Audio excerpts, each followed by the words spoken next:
laisser les autrices se présenter. Donc, Claire-Hélène Bousgarou et Audrey Brizard, qui font partie de l'équipe. Donc, Audrey, peut-être, si tu veux te présenter tout d'abord. D'accord, bonjour, donc je suis Audrey Brizard. Ça fait 2 ans maintenant que j'écris, que je coécris pour Try and Fly. Cette année, du coup, pour le Try and Fly 3e. Et je travaille actuellement dans l'Académie de Créteil. Je suis notamment professeure en collège et professeure de 3e. Voilà. Et Claire-Hélène. Oui, bonjour à tous. Donc moi j'ai rejoint l'équipe de Try and Fly cette année pour le manuel de 3e. Je suis également professeure d'anglais dans l'Académie de Créteil dans un collège. Et j'ai également j'ai des élèves de différentes classes et notamment des élèves de 3e.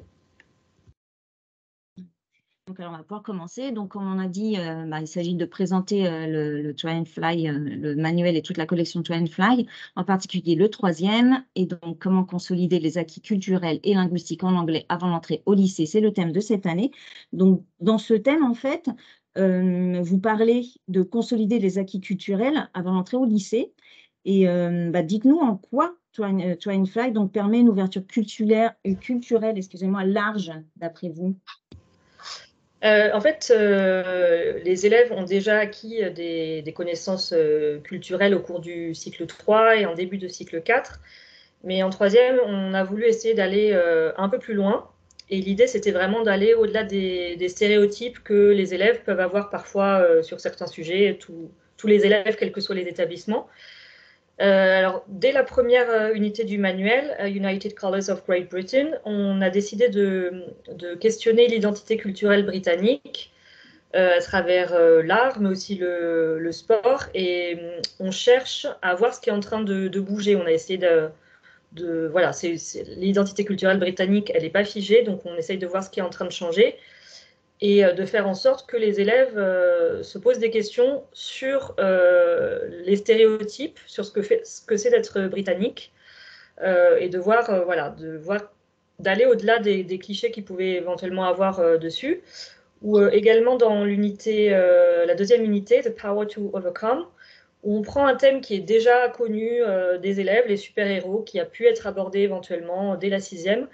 Mais là, on essaye de l'aborder d'une manière un peu plus, on va dire, un peu plus originale, en tout cas différente, en interrogeant la société américaine à travers ces super-héros et de voir comment ça évolue aussi également à travers les questions de genre ou de représentation culturelle.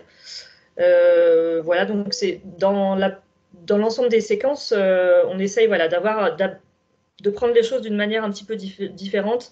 C'est également le cas sur l'unité sur les Caraïbes aussi qui doit apparaître sur votre écran où voilà, on a l'image de carte postale traditionnelle sur le paradis des Caraïbes et là on va essayer de voir d'amener les élèves à se questionner sur le passé colonial esclavagiste de ces îles et de voir les conséquences actuelles sur ces pays sans que ça soit trop lourd non plus. On veut pas, l'idée, c'est pas de plomber les élèves, mais de leur apporter des connaissances culturelles. Donc voilà, en gros, dans ce manuel, l'idée, c'est de partir de choses qui sont déjà familières, des choses qu'ils ont pu voir éventuellement les autres années, mais d'aller un peu plus loin, d'aborder les choses de manière différente. D'accord, tout à fait. Mais comment la collection permet de renforcer ce socle culturel ? Alors, on propose d'aborder, de traverser le monde anglophone dans sa plus grande largeur, dans la lignée de ce qu'on a fait déjà dans le manuel de 4e. Donc moi, je ne participais pas, mais Audrey participait et d'autres auteurs également, où on avait essayé déjà de ne pas rester sur les pays qu'on voit en règle générale, Grande-Bretagne, États-Unis, qu'on voit évidemment aussi, mais on essaye de s'intéresser dans ce manuel cette année aux différents pays anglophones d'Afrique, à travers l'unité Precious Wilderness, au Sri Lanka, donc les Caraïbes, on vient de le voir, également la Nouvelle-Zélande, et puis voilà, évidemment on passe par les États-Unis, par la Grande-Bretagne, avec un focus plus particulier sur le pays de Galles. Et donc on essaye de traverser ces pays en parlant de traditions culturelles, notamment pour ce qui est de la Nouvelle-Zélande, par exemple, On parle bien évidemment des traditions des Maoris, les masques pour ce qui concerne le Sri Lanka. Donc, les traditions culturelles, la littérature, où on aborde aussi bien des auteurs contemporains pour les unités Caraïbes ou Cli-Fi, mais aussi on revient sur des auteurs plus classiques connus des élèves comme Agatha Christie, mais on essaye de l'aborder d'une manière un petit peu différente. On parle également de l'art, en choisissant, enfin de l'art de manière plus globale, en choisissant par exemple des œuvres de street art ou des performances artistiques, comme dans l'unité 1 sur la Grande-Bretagne. On aborde l'histoire avec l'histoire des Caraïbes. Voilà, donc on essaye d'aborder des thèmes qui peuvent intéresser les élèves. Par exemple, la préservation de la nature en Afrique, en essayant à chaque fois voilà, d'aller plus loin et d'aller se questionner sur, par exemple, sur cette unité-là, sur les conséquences que peut avoir cette préservation pour les populations locales. Donc voilà, on ne va pas s'intéresser seulement aux belles images, on préserve les animaux, mais on va aussi se demander comment les populations locales font pour faire avec ça. Et tout cela, bien sûr, à travers le choix de documents authentiques pour être au plus près de la réalité. Et que proposez-vous pour que les élèves retiennent ces nouveaux apports culturels? Est-ce que vous y avez pensé? Alors l'idée, c'est d'apprendre des choses sérieuses, des choses concrètes, solides, mais sans en avoir l'air, de manière la plus ludique possible.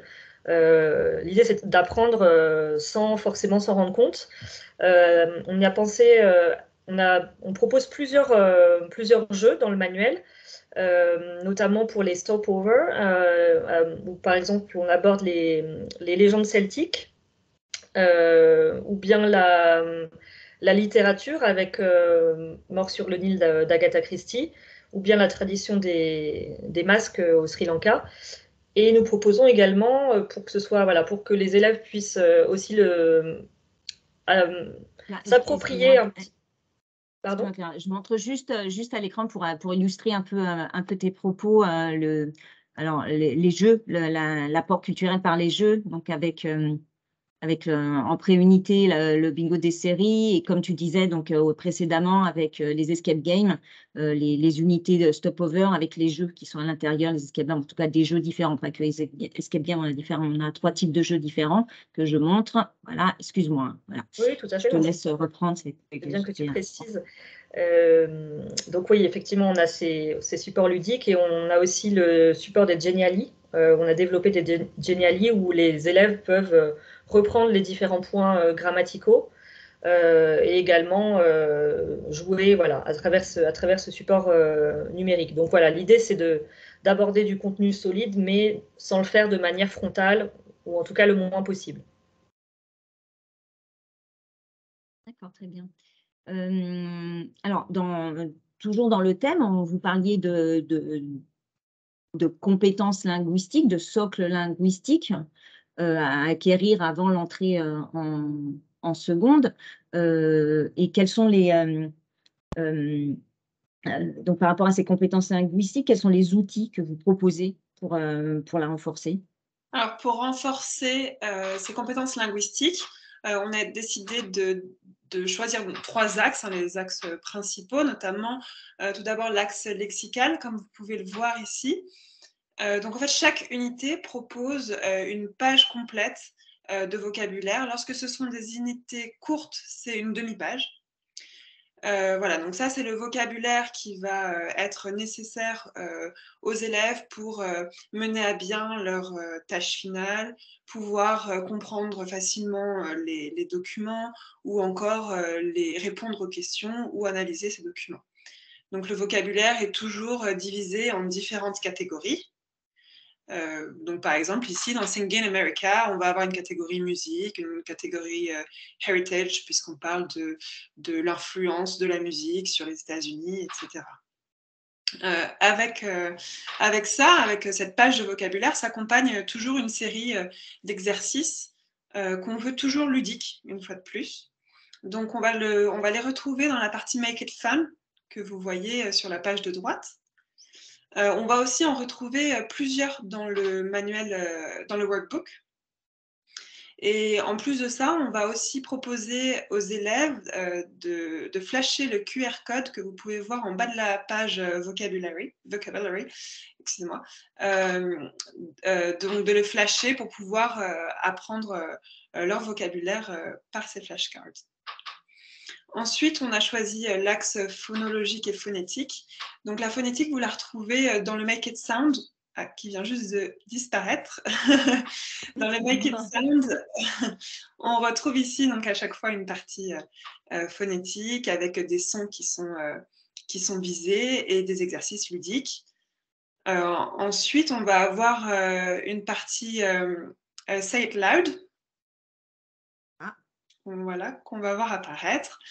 Alors, dans le Say It Loud, on va voir un point phonologique, mais le but, c'est toujours de l'introduire par un document. Donc, une fois de plus, on choisit un document authentique qui va prendre différentes formes. Ça va être la forme d'un poème, la forme d'une chanson, comme ici, par exemple, ou encore la forme d'un discours.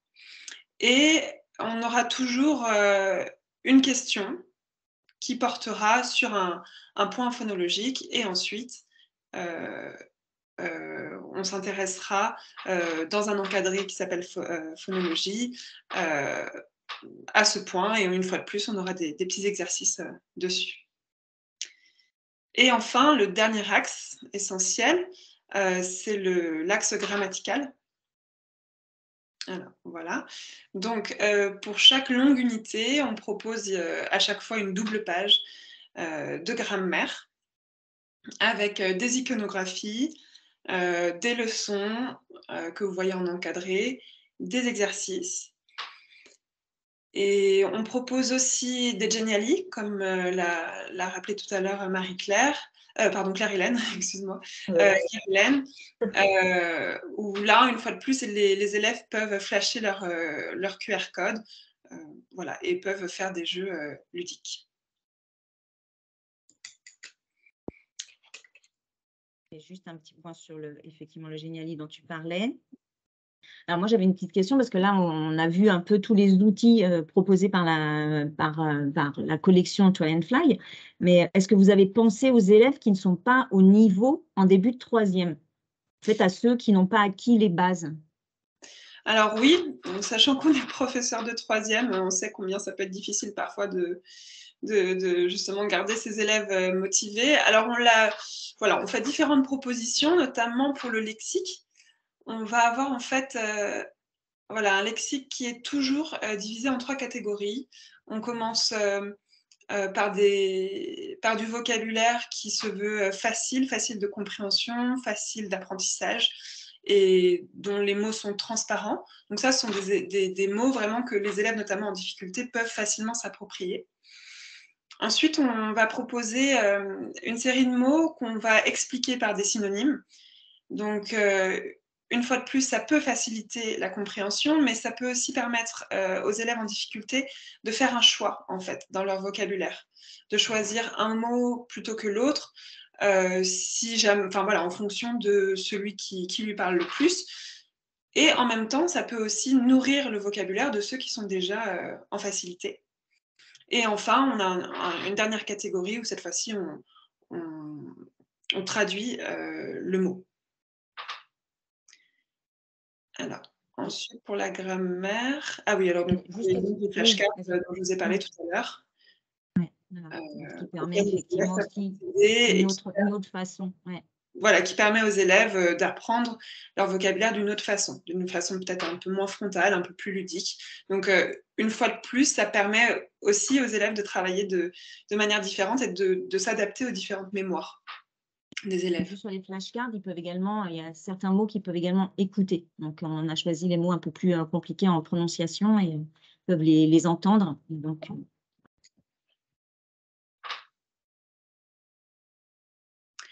alors, pour la partie grammaticale, comme vous l'avez vu tout à l'heure, on a toujours une infographie. Et en fait, elle va permettre au cours de l'observation de cette infographie, les élèves vont pouvoir essayer de tirer du sens des points grammaticaux. Donc, ils vont observer et ils vont déduire, en fait, peut-être le fonctionnement d'une règle grammaticale. Donc, une fois qu'on a réussi à déduire, ou pas, hein, voilà, ça va dépendre bien sûr de vos élèves, mais on va peut-être commencer à avoir des bribes de la leçon. Nous, ensuite, on propose bien sûr un encadré de leçon qui permet de récapituler clairement toutes les idées. On va aussi avoir une série d'exercices. Donc ici, vous avez quelques exercices qui sont liés directement au point grammatical. On va en trouver d'autres dans le workbook. Vous en trouverez aussi dans la banque d'exercices en fin de manuel. Et on en a aussi dans le Genially avec des exercices ludiques et des rappels des points grammaticaux pour chacune des unités. Donc vraiment, on propose aux élèves de s'entraîner de plein de manières différentes. Et enfin, pour la phonologie et la phonétique, qu'on essaie de rendre une fois de plus le plus ludique possible, on va avoir des jeux à nouveau. Et en fait, on va faire des rappels. Donc, par exemple, là, dans celui que vous voyez pour le Make It Sound, on voit des sons tels que aid or stage ou ce genre de choses. Donc, c'est vraiment de la discrimination de son et de la reconnaissance.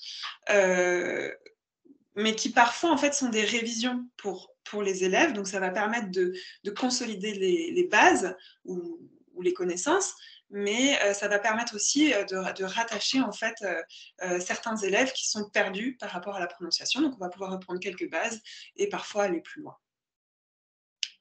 Et il en est de même de la phonologie où parfois on va prendre des nouveaux sujets, mais souvent on va retrouver des sujets de phonologie qu'on a déjà étudiés dans les années précédentes. On va passer à la troisième partie. Donc en fait, vous parlez, ou on parle depuis tout à l'heure de préparation au lycée, de préparer les élèves au lycée, à l'entrée au lycée. Et moi, ce que je voudrais savoir, c'est en quoi est-ce que ce nouveau manuel de troisième, en quoi est-ce qu'il va préparer les élèves à l'entrée au lycée, justement? Alors, Audrey le disait déjà un petit peu, la meilleure façon de les préparer au lycée, déjà, c'est de laisser personne de côté, donc de n'oublier personne. Donc, on a choisi, pour ce manuel, de faire beaucoup de propositions de différenciation, que ce soit dans le manuel, mais aussi dans le workbook.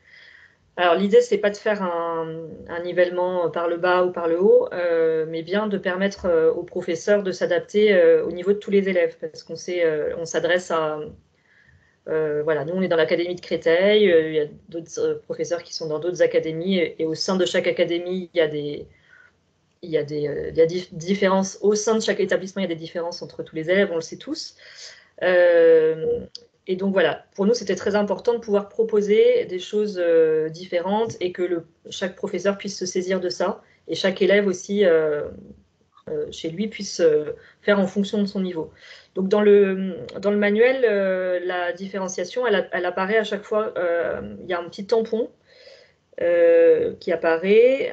Je ne sais pas si on peut le voir. Oui, si, voilà, donc il y a un tampon qui apparaît. Et on propose dans certaines unités des supports différents. On laisse le choix au professeur en fonction du niveau de sa classe ou de certains élèves, de pouvoir travailler tel ou tel document. Et on propose également sur un même document de faire une progression différente en allant du plus simple au plus complexe. Et également, comme vous le voyez là en bas à droite, là, Choose a Short Mission, on a les missions ou short missions, elles sont également différenciées. Donc on peut en choisir certaines ou pas, on peut en faire une ou deux. Il y a différentes possibilités, écrit, oral, en fonction du niveau. Donc voilà, ça c'est pour le manuel. Et pour le workbook, on propose également une différenciation avec une progression. Alors, on part souvent dans les premières questions du niveau A1, parce qu'on sait que En troisième, il y a encore des élèves, malheureusement, qui n'ont pas forcément, qui sont encore au niveau 1 et on veut essayer justement de les raccrocher de la meilleure manière possible, par toutes les manières possibles. Donc, et puis pour les élèves plus avancés, ça peut être aussi une manière de les mettre en confiance. Donc voilà, les premières questions peuvent paraître simples pour certains, mais pour d'autres, ça va être les seules questions qu'ils vont pouvoir faire. Mais donc on part du A1 et progressivement, on essaye d'atteindre le niveau A2, A2+, et aller vers le niveau B1. Juste pour préciser, en fait, vous avez prévu à partir de, je ne sais pas si tu diras plus tard, mais à partir de l'unité 6, en fait, on y va vraiment progressivement et à l'unité 6 et l'unité 7, on arrive au niveau, on propose là vraiment des exercices ou en tout cas des documents et un accompagnement qui va jusqu'au niveau B1. Et après, il y a le cahier d'exercice, effectivement, le workbook qui va permettre également toute cette différenciation. Donc, je continue avec la différenciation. Hélène, et voilà,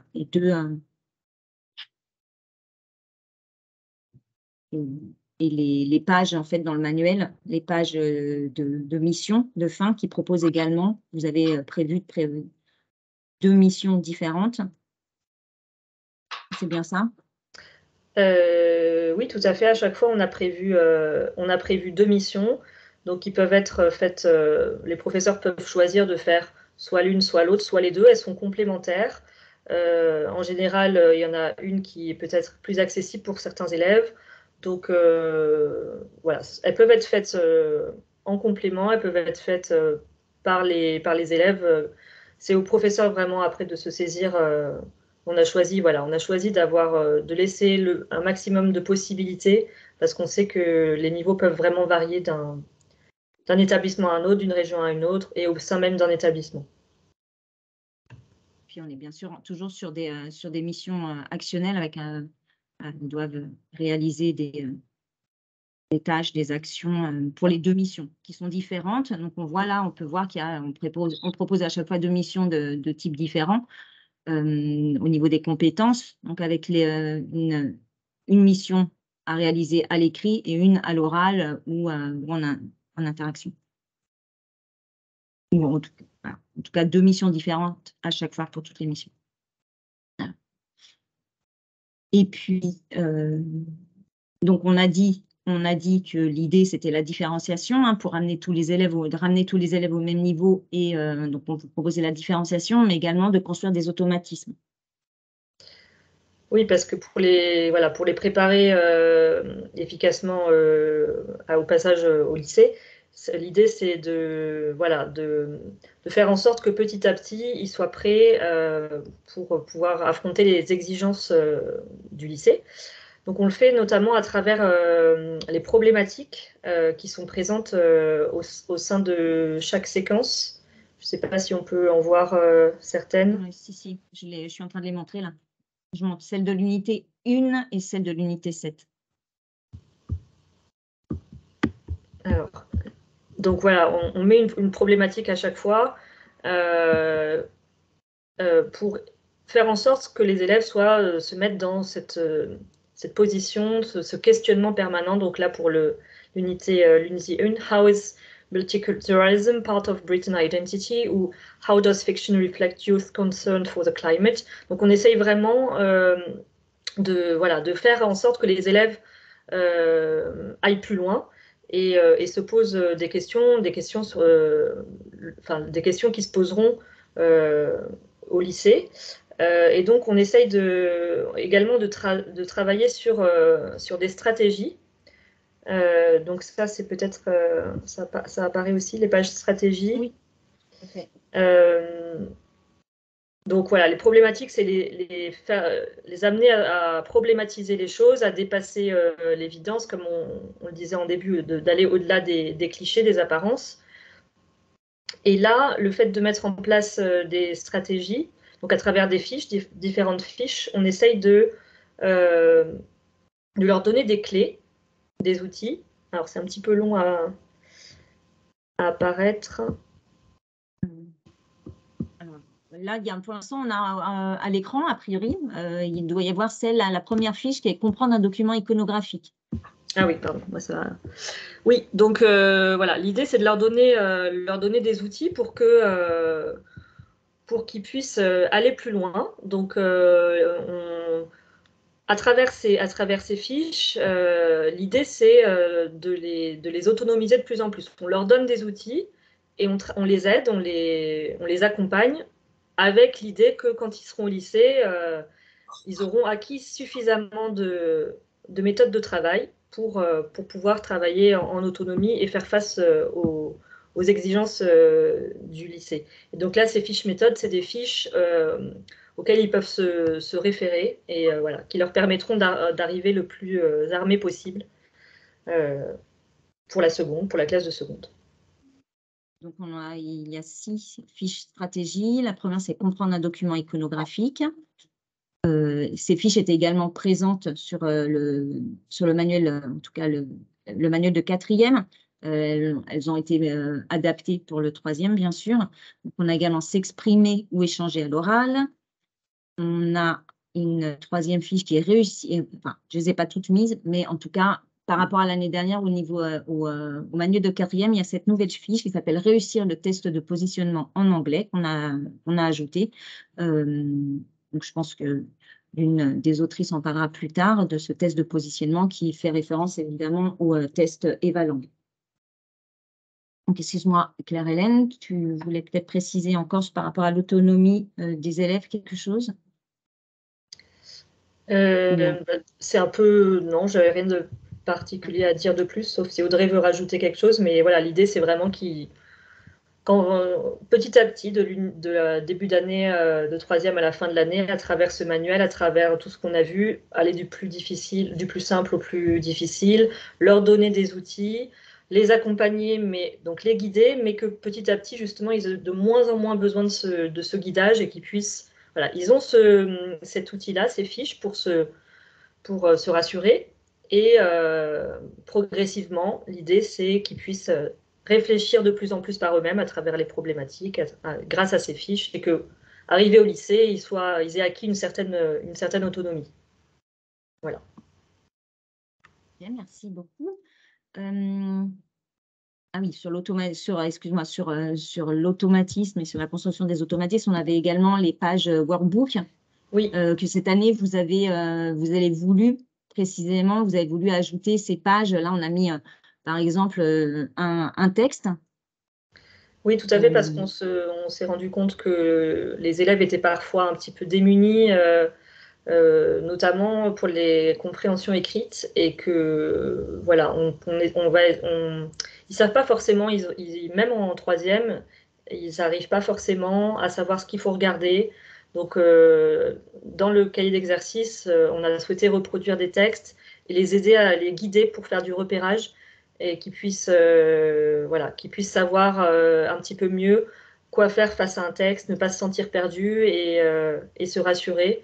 Et donc là, vous voyez aussi qu'il apparaît la différenciation donc, en bas. Donc voilà, les premières questions vont être les questions les plus simples, identifier la nature du document, et ensuite on va aller de plus en plus vers les choses un petit peu plus complexes. Donc voilà, c'est toujours dans cette même démarche de les guider, les rassurer, de les mettre en confiance et de petit à petit les amener à aller plus loin. C'est aussi pour une compréhension qui se veut un peu moins évaluative. Et en fait, là, on touche vraiment ce qu'on demande en fait aux professeurs actuellement. C'est vraiment souvent, quand vous avez des compréhensions, c'est de passer justement par des repérages. Donc, c'est pour ça que ça nous a semblé important d'ajouter ça dans notre workbook pour aider à la pratique et à l'enseignement.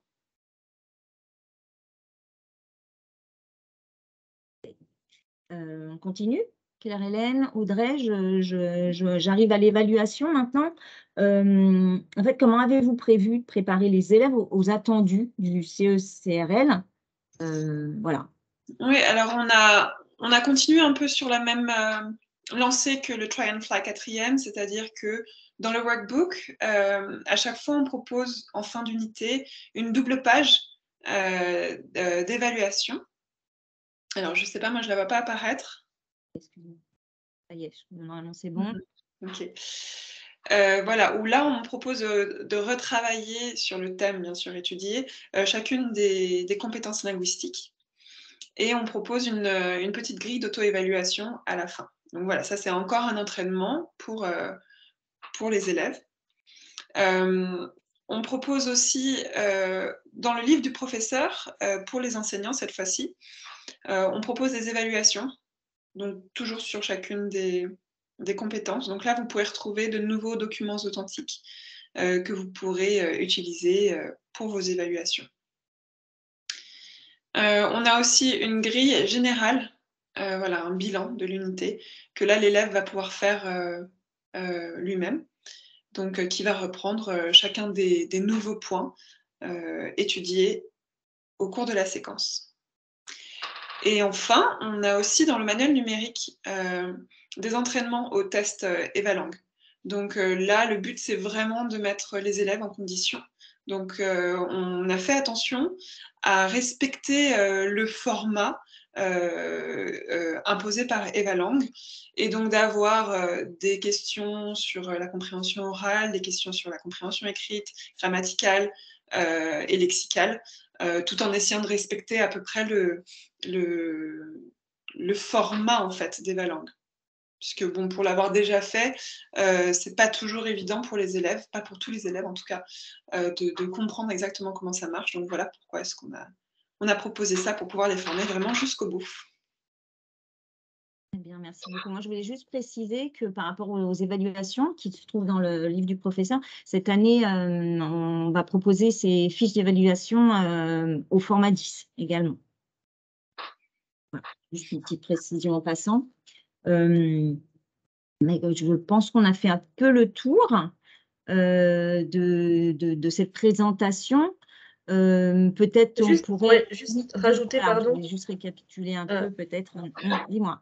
Non, je voulais juste vraiment préciser qu'on avait fait en sorte d'avoir vraiment des documents authentiques et qu'on avait mis l'accent dessus. Et voilà, l'idée, c'est que les élèves soient vraiment préparés à la vraie vie et qu'ils découvrent le plus possible de choses qui soient authentiques, et en les accompagnant, bien sûr, mais on avait voulu mettre l'accent dessus. Oui, tout à fait. Et je pense que c'est par rapport à la collection, parce que l'année dernière, c'était la même chose sur le niveau de 4e. Audrey, toi, voilà, toi, tu as travaillé sur le 4e l'année dernière, et c'est la même recherche qui est faite des documents authentiques, absolument. Et cette approche vraiment du monde anglophone dans sa globalité. Parce que l'année dernière, vous avez beaucoup voyagé, on a vu rapidement le sommaire tout à l'heure. Mais l'année dernière, sur le 4e, vous êtes parti également à différents endroits du monde anglophone. Si je me souviens bien, vous êtes allé en Écosse l'année dernière. Enfin, on voyage beaucoup avec Inde, en Australie. Oui. Ouais. Non, vous avez fait l'Inde aussi, je crois, l'année dernière, au Canada. Voilà, donc avec les 2 niveaux, je pense qu'il y en a un bel aperçu de ce monde divers et varié. Et puis, comme vous le disiez, avec une approche voilà, au-delà du stéréotype. On va vraiment présenter ces pays de façon à voilà, de montrer la réalité de ces pays et pas juste la surface.